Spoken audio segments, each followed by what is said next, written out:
आज की कहानी एक ऐसी खूबसूरत लड़की की है जिसके खूबसूरत चेहरे के पीछे छिपी हुई हैवानियत के बारे में जब आप लोग जानोगे तो आप लोग चौंक जाओगे कि कोई लड़की अपने प्यार को पाने के लिए इतना घिनौना अपराध कैसे कर सकती है। इस कहानी की शुरुआत होती है उत्तर प्रदेश के गोरखपुर शहर से, जहां इंजीनियर कॉलेज के पास एक कमलेशपुरम नाम की कॉलोनी है।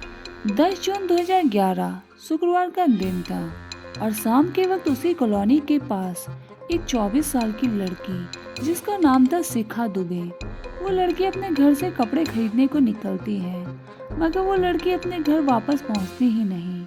उसके घर वाले कई घंटों तक उसका इंतजार करते हैं, लेकिन कई घंटों के इंतजार के बाद भी जब शिखा दुबे घर पर नहीं लौटती तो उसके परिवार वाले उसे तलाशना शुरू कर देते हैं।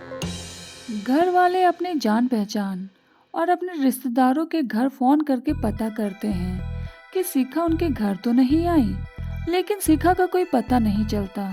तभी घर वालों को ध्यान आता है दीपू यादव के बारे में।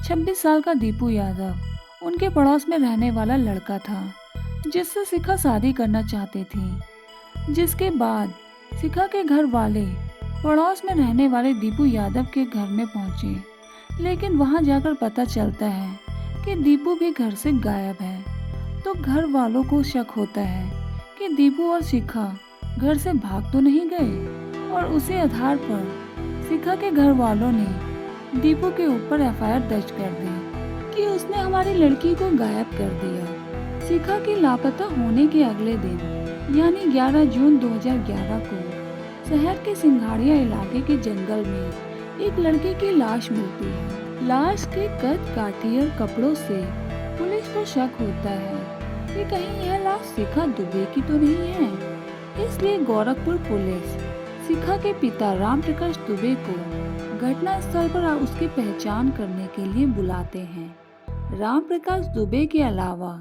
उनके परिवार वाले और अन्य रिश्तेदार भी उस जगह पहुंच जाते हैं जहां लड़की की लाश मिलती है। लेकिन जब घर वाले उस लाश को देखते हैं तो उनकी चीखें निकल जाती है, क्योंकि वो लड़की और नहीं बल्कि शिखा दुबे ही थी।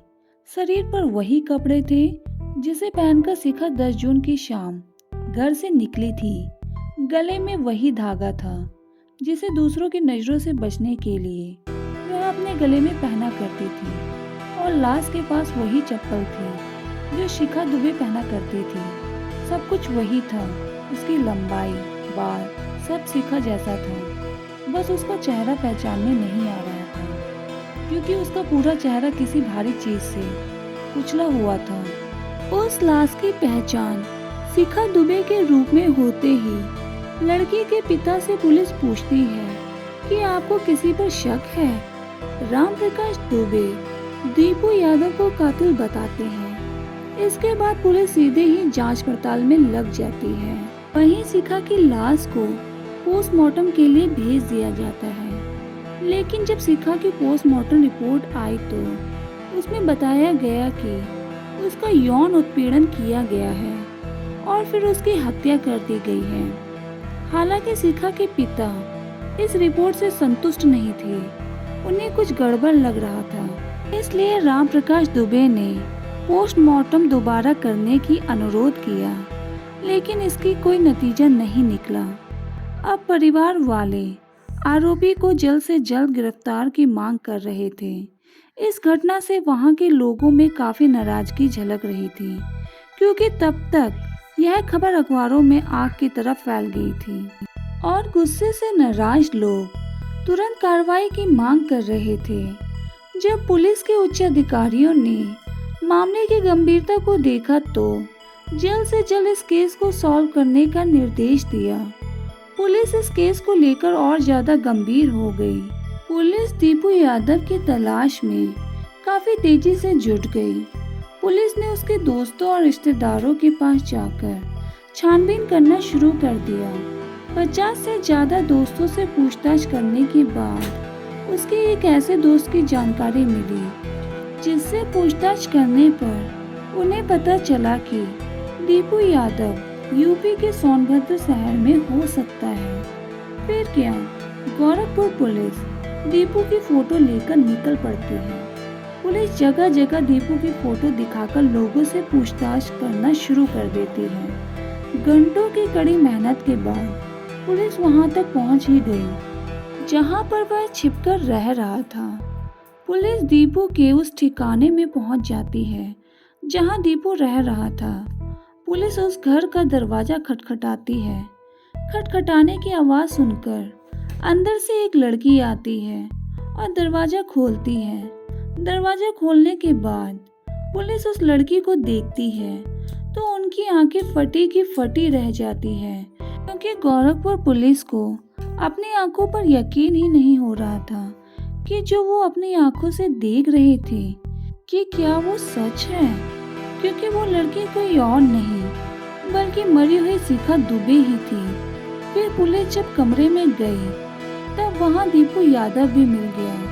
गोरखपुर पुलिस ने दोनों को गिरफ्तार कर लिया था, मगर गोरखपुर पुलिस के सामने एक बहुत बड़ा सवाल था। शिखा दुबे तो जिंदा थी, तो मरने वाली आखिर थी कौन? इस सवाल का जवाब सिर्फ ये दो लोग ही दे सकते थे, दीपू यादव और शिखा दुबे। दोनों से पूछताछ करने के बाद इसके पीछे की जो कहानी सामने आती है वो काफी हैरान कर देने वाली थी। दीपू और शिखा ने पुलिस को बताया कि दोनों एक दूसरे से बेहद प्यार करते थे। दोनों का घर आसपास ही था, इसलिए उनके मिलने पर लोगों को शक हो गया था। शिखा के परिवार में जब इस बात की जानकारी हुई तो शिखा के पिता ने इसका विरोध किया कि मैं यह शादी नहीं होने दूंगा। फिर इन दोनों ने बिना घर में बताए एक मंदिर में शादी कर ली, मगर उन दोनों ने इस शादी के बारे में किसी को भी नहीं बताया था। शादी के बाद दोनों अपने अपने घर आ गए। अब दोनों एक साथ तो रहना चाहते थे, लेकिन उन्हें यह भी पता था कि घर वाले तो राजी होंगे नहीं, और यदि घर छोड़कर या भागकर जाएं तो पुलिस केस होगा और पकड़े गए तो दोनों फिर अलग अलग हो जाएंगे। फिर दीपू यादव अपने दोस्त सुग्रीव को सारी परेशानियां बताता है, तो सुग्रीव को एक उपाय सूझा। ट्रांसपोर्ट कारोबार सुग्रीव ने बताया कि वो काम के सिलसिले में सोनभद्र आता जाता रहता है। वहाँ एक शादीशुदा लड़की है जो बिल्कुल शिखा दुबे जैसे दिखती है, मगर वह बहुत गरीब घर की है। उसकी 3 साल की लड़की भी है। मुश्किल से 2 वक्त की रोटी कमा पाते हैं, इसलिए वो एक बार मुझसे काम के सिलसिले में मिली थी। उसे हम काम के बहाने गोरखपुर बुला सकते हैं, और उन्होंने पूजा को काम के बहाने गोरखपुर बुला लिया और उसे काम के लिए एडवांस में भी पैसे दे दिए, और वो अपने 3 साल की बेटी को अपने रिश्तेदार को देखरेख के लिए सौंप गई। सुग्रीव खुद ट्रक लेकर पूजा को लेने गया, मगर वो अपने साथ अपने दोस्त बलराम को भी ले गया था। गोरखपुर पहुंचने के बाद सुग्रीव और बलराम पूजा को वहां से सुनसान इलाके में ले गए, जिसके बाद सुग्रीव ने शिखा और दीपू को भी इस बात की जानकारी दी कि वो जल्द से जल्द यहाँ पहुँच जाए। दूसरी तरफ शिखा दुबे कपड़े खरीदने के बहाने अपने घर से निकल पड़े, और घर से निकलने के बाद दोनों ने बाजार जाकर शिखा के नाप के कपड़े लिए। कपड़े खरीदने के बाद दोनों जंगल की तरफ चल पड़े, और वहां पहुंचने के बाद पूजा को ट्रक से दूर ले गए ताकि जहां उसका मर्डर किया जाए वहां ट्रक के पहियों के निशान ना मिले। वहां सुग्रीव और बलराम दोनों पूजा का गला दबाकर उसकी हत्या कर देते हैं। शिखा मर चुकी पूजा के एक एक करके कपड़े उतारती है और उसे बैग में भर लेती है, जिसके बाद वो कपड़े घर से पहनकर आई थी वो कपड़े पूजा को पहना देती है। यहाँ तक कि शिखा जिस धागे को गले में पहने रहती थी उसे भी पूजा को पहना देती है, और अपनी चप्पल भी पूजा के पास छोड़ के आ जाती है। जिसके बाद शिखा जो मार्केट से कपड़े लाई हुई थी वह पहन लेती है, और उसके बाद उन सभी लोगों ने पूजा के मुंह में बारी बारी से लोहे के डंडे से मारते हैं, और तब तक मारते रहते हैं जब तक उसका चेहरा पूरी तरह से कुचल न जाए। अब उसका चेहरा पूरी तरह से खराब हो चुका था और इस तरह पूजा को मारकर सब अलग अलग निकल जाते हैं और वहां से दीपू और शिखा दुबे दोनों सोनभद्र के लिए फरार हो जाते हैं, जहां वह किराए पर रहने वाले थे। दूसरी तरफ सुग्रीव और उसका दोस्त पूजा की लाश को लेकर सिंघाड़िया के जंगल में छोड़ देते हैं। हत्या में प्रयोग हथियार को वह नहर में फेंक देते हैं। सुग्रीव और उसका दोस्त गोरखपुर से निकल जाते हैं। इस केस का पुलिस 21 जून को खुलासा करती है। शिखा और दीपू का बयान लेने के बाद पुलिस सुग्रीव और उसके दोस्त को भी गिरफ्तार कर लेती है और उन्हें कोर्ट में पेश करने के बाद जेल में भेज दिया जाता है। बाद में दोनों जमानत पर रिहा हो जाते हैं और जेल से बाहर आने के बाद दोनों अलग अलग शादी कर लेते हैं।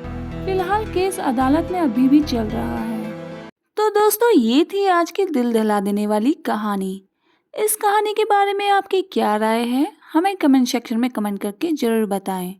Thanks for watching.